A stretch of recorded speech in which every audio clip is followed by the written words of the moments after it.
एक किसान के पास एक जादुई बत्तख थी। वह रोज एक सोने का अंडा देती थी।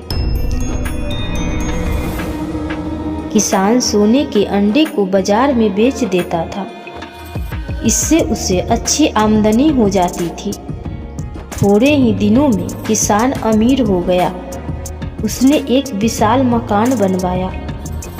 उसमें वह अपनी पत्नी तथा बच्चों के साथ आनंद से रहने लगा। बहुत दिनों तक इसी प्रकार चलता रहा। एक दिन किसान ने सोचा, यदि मैं बत्तख के शरीर से सारे अंडे निकाल लूं तो मालामाल हो जाऊंगा। किसान ने एक बड़ा सा चाकू लिया और बत्तख का पेट चीर डाला। परंतु बत्तख के पेट में से उसे एक भी अंडा नहीं मिला। किसान को अपनी गलती पर बड़ा दुख हुआ। वह पछताने लगा। उसकी हालत पागलों जैसी हो गई। बत्तख मर गई थी। उसे बत्तख से रोज एक सोने का अंडा मिलता था। अब उसे वह कभी नहीं मिल सकता था। शिक्षा, लालच बुरी बला है।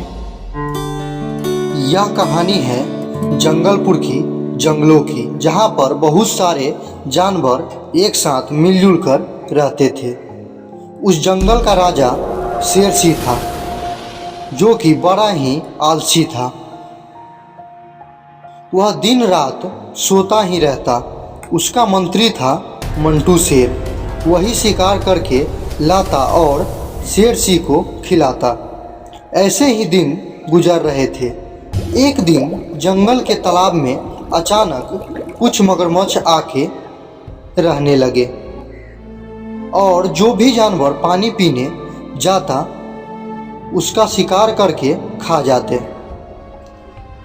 जिस वजह से कोई भी जानवर डर के मारे तालाब में पानी पीने नहीं जाता था।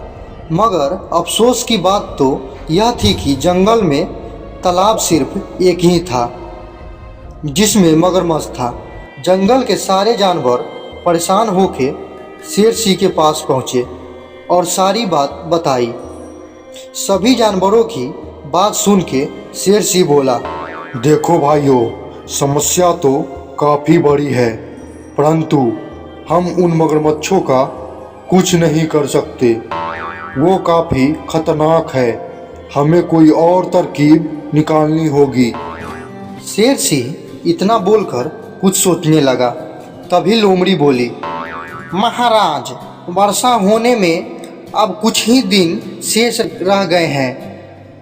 अगर हम जंगल में नए तालाब खोद लें तो जैसे ही वर्षा होगी तालाब भर जाएगा और हम सब पूरे साल आराम से पानी पी सकते हैं। चालाक लोमड़ी, हम तुम्हारे बात से काफ़ी प्रसन्न हुए। तुमने जो सुझाव दिया है वह बिल्कुल सही है। अब हम सारे जानवरों को हुक्म देते हैं कि सभी मिलकर लोमड़ी की अगुवाई में आज से ही तालाब की खुदाई शुरू कर दो और जो कोई भी इस खुदाई में भाग नहीं लेगा हम उसे दंड देंगे। उसके बाद सभी जानवर मिलजुल कर खुदाई करना शुरू कर दिया और कुछ ही दिनों में एक बहुत बड़ा तालाब खोद दिया। कुछ दिनों में वर्षा हुई और तालाब लबालब भर गया। जब वर्षा का समय खत्म हो गया तो शेर तालाब के उद्घाटन के लिए आया और पानी पी के तालाब का उद्घाटन कर दिया।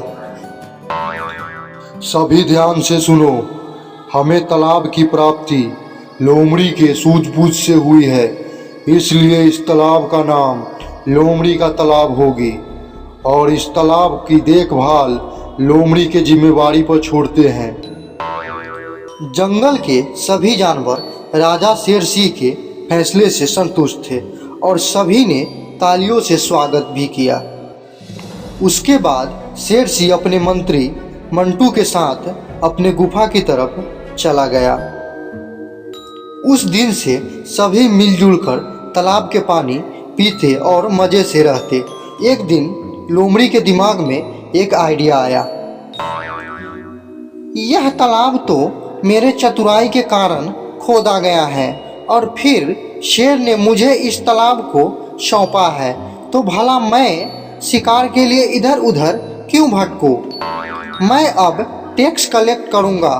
और अगले दिन जब कुछ जानवर पानी पीने आए तो लोमड़ी बोला, अब ये तालाब मेरा है और इसमें पानी पीने के लिए तुम लोगों को टैक्स देनी होगी।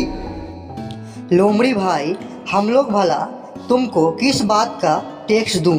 इस तालाब को खोदने में हम सब की योगदान है, तो हम तुम्हें टैक्स क्यों दें?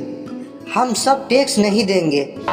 अगर टैक्स नहीं दोगे तो उसी तालाब में जाके पानी पियो जहाँ पर मगरमच्छ रहते हैं। यह सुन के सभी सोच में पड़ गए कि इसके मुंह लगना बेवकूफ़ी है, और उसके बाद सभी लोमड़ी के लिए कुछ न कुछ लेकर आते और लोमड़ी आराम से बैठकर खाती। अब उसे खाने के लिए भटकना नहीं पड़ता था। ऐसे ही कुछ दिन गुजर गए और एक दिन एक चिड़िया उसी तालाब में पानी पीने आया और पानी पीने लगा। लोमड़ी ने उसे पानी पीते देख लिया तो वह बोली, अरे ओ चिड़िया रानी, शायद तुम्हें पता नहीं है कि इस तालाब में पानी पीने के लिए टैक्स देना पड़ता है। क्या तुम इस तालाब में पानी पीने पहली बार आई हो? पानी पीने के लिए टैक्स, वो भी तुम्हें? ये तालाब सरकारी है और इसमें पानी प्रकृति के द्वारा भरा गया है, इसलिए इस पर हम सब का बराबर का अधिकार है, इसलिए मैं तुम्हें कोई टैक्स नहीं दूंगा। चिड़िया की बात सुन के लोमड़ी को क्रोध आ गया और वह लपक कर चिड़िया को दबोच लिया। चिड़िया फड़फड़ाने लगी। तब लोमड़ी बोला, तुम एक छोटी सी चिड़िया हो और मुझे ज्ञान देने चले हो। आज तो मैं तुम्हें छोड़ रहा हूँ, फिर कभी ज्ञान मत झाड़ना मेरे सामने। इतना कहकर लोमड़ी चिड़िया को छोड़ दिया। चिड़िया शेर के पास गई और सारी बात बताई। मुझे तो बहुत नींद आ रहा है, मैं अपना मंत्री मंटू को भेज देता हूँ।